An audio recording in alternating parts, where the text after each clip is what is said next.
समर्पित हैं और जिसने इंद्रियों को वश में कर लिया है वह इस ज्ञान को प्राप्त करने का अधिकारी है और इसे प्राप्त करते ही वह तुरंत आध्यात्मिक शांति को प्राप्त होता है। किंतु जो अज्ञानी तथा श्रद्धा विहीन व्यक्ति शास्त्रों में संदेह करते हैं वे भगवत भावनामृत नहीं प्राप्त करते अपितु नीचे गिर जाते हैं। संशयात्मा के लिए न तो इस लोक में न ही परलोक में कोई सुख है। जो व्यक्ति अपने कर्म फलों का परित्याग करते हुए भक्ति करता है और जिसके संशय दिव्य ज्ञान द्वारा विनष्ट हो चुके हैं वही वास्तव में आत्मपरायण है। हे धनंजय, वह कर्मों के बंधन से नहीं बंधता। अतः तुम्हारे हृदय में अज्ञान के कारण जो संशय उठे हैं उन्हें ज्ञान रूपी शस्त्र से काट डालो। हे भारत, तुम योग से समन्वित होकर खड़े हो और युद्ध करो।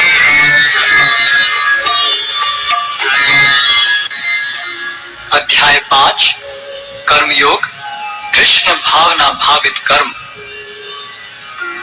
अर्जुन ने कहा, हे कृष्ण, पहले आप मुझसे कर्म त्यागने के लिए कहते हैं और फिर भक्ति पूर्वक कर्म करने का आदेश देते हैं।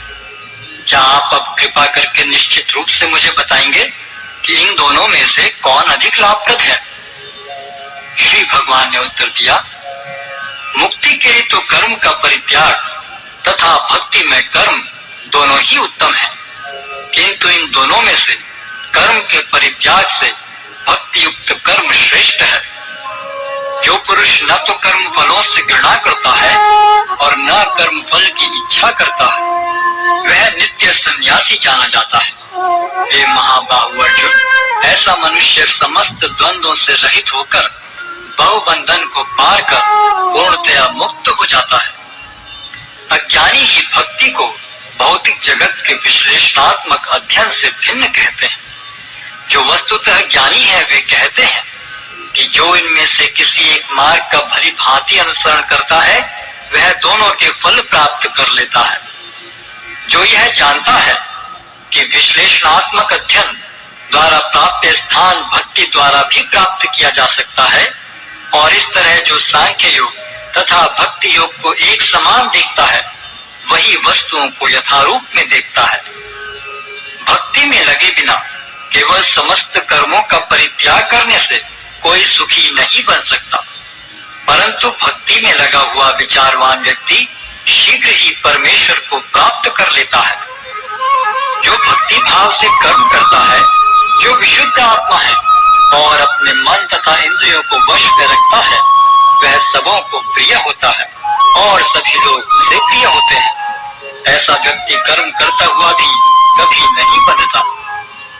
दिव्य भावनामृत युक्त पुरुष देखते, सुनते, स्पर्श करते, सूंघते, खाते, चलते फिरते, सोते तथा श्वास लेते हुए भी अपने अंतर में सदैव यही जानता रहता है कि वास्तव में वह कुछ भी नहीं करता।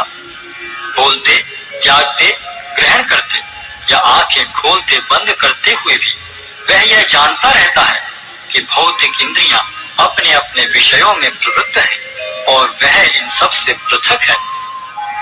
जो व्यक्ति कर्म फलों को परमेश्वर को समर्पित करके आसक्ति रहित होकर अपना कर्म करता है वह पाप कर्मों से उसी प्रकार अप्रभावित रहता है जिस प्रकार कमल पत्र जल से अस्पृश रहता है। योगी जन आसक्ति रहित होकर शरीर, मन, बुद्धि तथा इंद्रियों के द्वारा भी केवल शुद्धि के लिए कर्म करते हैं। निश्चल भक्त शुद्ध शांति प्राप्त करता है क्योंकि वह समस्त कर्म फल मुझे अर्पित कर देता है।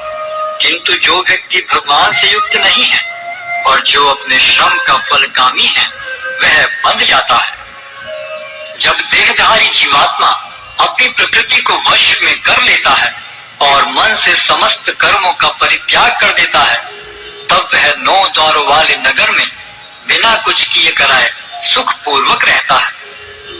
शरीर रूपी नगर का स्वामी देहधारी जीवात्मा न तो कर्म का सृजन करता है, न लोगों को कर्म करने के लिए प्रेरित करता है, न ही कर्म फल की रचना करता है। यह सब तो प्रकृति के गुणों द्वारा ही किया जाता है। परमेश्वर न तो किसी के पापों को ग्रहण करता है न पुण्यों को, किंतु सारे देहधारी जीव उस अज्ञान के कारण मोहग्रस्त रहते हैं जो उनके वास्तविक ज्ञान को आच्छादित किए रहता है। किंतु जब कोई उस ज्ञान से प्रबुद्ध होता है जिससे अविद्या का विनाश होता है, तो उसके ज्ञान से सब कुछ उसी तरह प्रकट हो जाता है जैसे दिन में सूर्य से सारी वस्तुएं प्रकाशित हो जाती हैं। जब मनुष्य की बुद्धि, मन, श्रद्धा तथा शरण सब कुछ भगवान में स्थिर हो जाते हैं, तभी वह पूर्ण ज्ञान द्वारा समस्त कलमश से शुद्ध होता है और मुक्ति के पथ पर अग्रसर होता है। विनम्र साधु पुरुष अपने वास्तविक ज्ञान के कारण एक विद्वान तथा विनीत ब्राह्मण, गाय, हाथी, कुत्ता तथा चांडाल को समान दृष्टि से देखते हैं। जिनके मन एकत्व तथा समता में स्थिर हैं, उन्होंने जन्म तथा मृत्यु के बंधनों को पहले ही जीत लिया है। वे ब्रह्म के समान निर्दोष हैं और सदा ब्रह्म में ही स्थित रहते हैं। जो न तो प्रिय वस्तु को पाकर हर्षित होता है और न अप्रिय को पाकर विचलित होता है, जो स्थिर बुद्धि है, जो मोह रहित है और भगवत विद्या को जानने वाला है, वह पहले से ही ब्रह्म में स्थित रहता है। ऐसा मुक्त पुरुष भौतिक इंद्रिय सुख की ओर आकृष्ट नहीं होता, अपितु सदैव समाधि में रहकर अपने अंतर में आनंद का अनुभव करता है। इस प्रकार स्वरूप सिद्ध व्यक्ति पर ब्रह्म में एकाग्र चित्त होने के कारण असीम सुख भोगता है। बुद्धिमान मनुष्य दुख के कारणों में भाग नहीं लेता, जो कि भौतिक इंद्रियों के संसर्ग से उत्पन्न होते हैं। हे कुंती पुत्र, ऐसे भोगों का आदि तथा अंत होता है, अतः चतुर व्यक्ति उनमें आनंद नहीं लेता। यदि इस शरीर को त्यागने के पूर्व कोई मनुष्य इंद्रियों के वेगों को सहन करने तथा इच्छा एवं क्रोध के वेग को रोकने में समर्थ होता है, तो वह इस संसार में सुखी रह सकता है। जो अंतःकरण में सुख का अनुभव करता है, जो कर्मठ है और अंतःकरण में ही रमण करता है तथा जिसका लक्ष्य अंतर्मुखी होता है, वह सचमुच पूर्ण योगी है। वह पर ब्रह्म में मुक्ति पाता है और अंततोगत्वा ब्रह्म को प्राप्त होता है। जो लोग संशय से उत्पन्न होने वाले द्वेष से परे हैं, जिनके मन आत्म साक्षात्कार में रत हैं, जो समस्त जीवों के कल्याण कार्य करने में सदैव व्यस्त रहते हैं और जो समस्त पापों से रहित हैं, वे ब्रह्म निर्वाण को प्राप्त होते हैं। जो क्रोध तथा समस्त भौतिक इच्छाओं से रहित हैं, जो स्वरूप सिद्ध आत्म संयमी हैं और संसिद्धि के लिए निरंतर प्रयास करते हैं, उनकी मुक्ति निकट भविष्य में सुनिश्चित है। समस्त इंद्रिय विषयों को बाहर करके, दृष्टि को बाहों के मध्य में केंद्रित करके, प्राण तथा पान वायु को नथुनों के भीतर रोककर और इस तरह मन, इंद्रियों तथा बुद्धि को वश में करके जो मोक्ष को लक्ष्य बनाता है, वह योगी इच्छा, भय तथा क्रोध से रहित हो जाता है। जो निरंतर इस अवस्था में रहता है, वह अवश्य ही मुक्त है। मुझे समस्त यज्ञों तथा तपस्याओं का परम भोक्ता, समस्त लोकों तथा देवताओं का परमेश्वर एवं समस्त जीवों का उपकारी एवं हितैषी जानकर मेरे भावनामृत से पूर्ण पुरुष भौतिक दुखों से शांति लाभ करता है।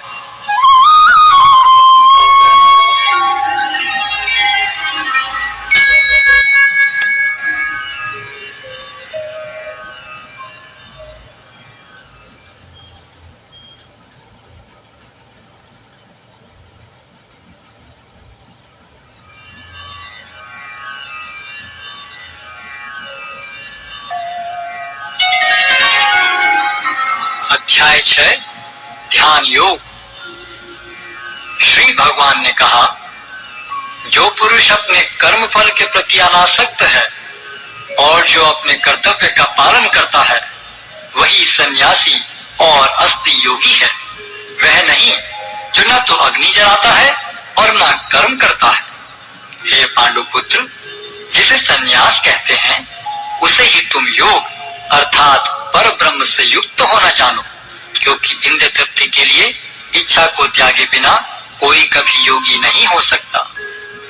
अष्टांग योग के नवसाधक के लिए कर्म साधन कहलाता है और योग सिद्ध पुरुष के लिए समस्त भौतिक कार्यकलापों का परित्याग ही साधन कहा जाता है।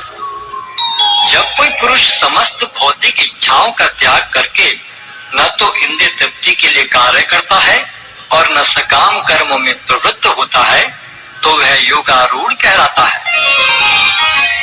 मनुष्य को चाहिए कि अपने मन की सहायता से अपना उद्धार करे और अपने को नीचे न गिरने दे। यह मनबद्ध जीव का मित्र भी है और शत्रु भी। जिसने मन को जीत लिया है उसके लिए मन सर्वश्रेष्ठ मित्र है, किंतु जो ऐसा नहीं कर पाया उसके लिए मन सबसे बड़ा शत्रु बना रहेगा। जिसने मन को जीत लिया है उसने पहले ही परमात्मा को प्राप्त कर लिया है, क्योंकि उसने शांति प्राप्त कर ली है। ऐसे पुरुष के लिए सुख दुख, सर्दी गर्मी एवं मान अपमान एक से है। वह व्यक्ति आत्म साक्षात्कार को प्राप्त तथा योगी कहलाता है जो अपने अर्जित ज्ञान तथा अनुभूति से पूर्णतया संतुष्ट रहता है। ऐसा व्यक्ति अध्यात्म को प्राप्त तथा जितेंद्रिय कहलाता है। वह सभी वस्तुओं को, चाहे वे कंकड़ हो, पत्थर हो या कि सोना, एक समान देखता है। जब मनुष्य निष्कपट हितैषियों, प्रिय मित्रों, तटस्थों, मध्यस्थों, ईश्वरों, शत्रुओं तथा मित्रों, पुण्यात्माओं एवं पापियों को समान भाव से देखता है तो वह और भी उन्नत माना जाता है। योगी को चाहिए कि वह सदैव अपने शरीर, मन तथा आत्मा को परमेश्वर में लगाए, एकांत स्थान में रहे और बड़ी सावधानी के साथ अपने मन को वश में करे। उसे समस्त आकांक्षाओं तथा संग्रह भाव की इच्छाओं से मुक्त होना चाहिए। योगाभ्यास के लिए योगी एकांत स्थान में जाकर भूमि पर कुशा बिछा दे और फिर उसे मृगछाला से ढके तथा ऊपर से मुलायम वस्त्र बिछा दे। आसन न तो बहुत ऊंचा हो न बहुत नीचा, यह पवित्र स्थान में स्थित हो। योगी को चाहिए कि इस पर दृढ़ता पूर्वक बैठ जाए और मन, इंद्रियों तथा कर्मों को वश में करते हुए तथा मन को एक बिंदु पर स्थित करके हृदय को शुद्ध करने के लिए योगाभ्यास करे। योगाभ्यास करने वाले को चाहिए कि वह अपने शरीर, गर्दन तथा सिर को सीधा रखे और नाक के अगले सिरे पर दृष्टि लगाए। इस प्रकार वह अविचलित तथा दमित मन से भय रहित विषयी जीवन से पूर्णतया मुक्त होकर अपने हृदय में मेरा चिंतन करे और मुझे ही अपना चरम लक्ष्य बनाए। इस प्रकार शरीर, मन तथा कर्म में निरंतर संयम का अभ्यास करते हुए संयमित मन वाले योगी को इस भौतिक अस्तित्व की समाप्ति पर भगवत धाम की प्राप्ति होती है। हे अर्जुन, जो अधिक खाता है या बहुत कम खाता है, जो अधिक सोता है अथवा जो पर्याप्त नहीं सोता, उसके योगी बनने की कोई संभावना नहीं है। जो खाने, सोने, आमोद प्रमोद तथा काम करने की आदतों में नियमित रहता है वह योगाभ्यास द्वारा समस्त भौतिक क्लेशों को नष्ट कर सकता है। जब योगी योगाभ्यास द्वारा अपने मानसिक कार्यकलापों को वश में कर लेता है और अध्यात्म में स्थित हो जाता है, अर्थात समस्त भौतिक इच्छाओं से रहित हो जाता है, तब वह योग में सुस्थिर कहा जाता है। जिस प्रकार वायु रहित स्थान में दीपक हिलता डुलता नहीं, उसी तरह जिस योगी का मन वश में होता है वह आत्म तत्व के ध्यान में सदैव स्थिर रहता है। सिद्धि की अवस्था में, जिसे समाधि कहते हैं, मनुष्य का मन योगाभ्यास के द्वारा भौतिक मानसिक क्रियाओं से पूर्णतः संयमित हो जाता है। इस सिद्धि की विशेषता यह है कि मनुष्य शुद्ध मन से अपने को देख सकता है और अपने आप में आनंद उठा सकता है। उस आनंदमय स्थिति में वह दिव्य इंद्रियों द्वारा असीम दिव्य सुख में स्थित रहता है।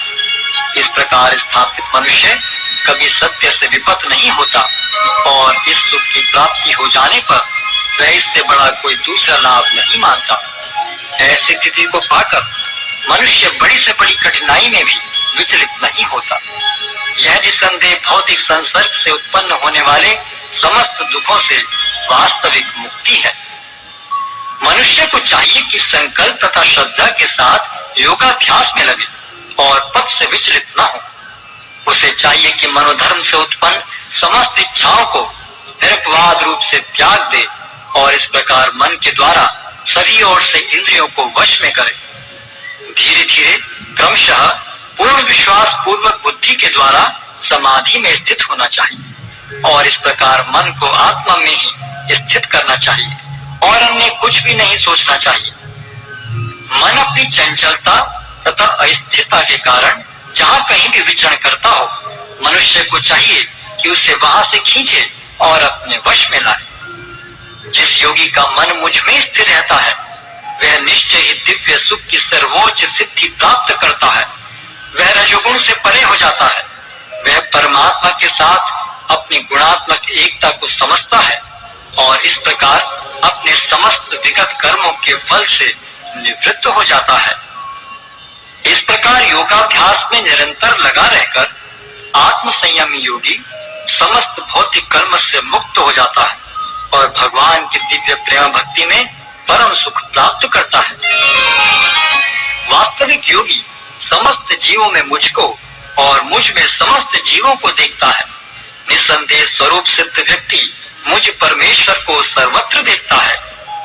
जो मुझे सर्वत्र देखता है और सब कुछ मुझ में देखता है, उसके लिए न तो मैं कभी अदृश्य होता हूँ और न वह मेरे लिए दृश्य होता है। जो योगी मुझे तथा परमात्मा को अभिन्न जानते हुए परमात्मा की भक्ति पूर्वक सेवा करता है, वह हर प्रकार से मुझ में सदैव स्थित रहता है।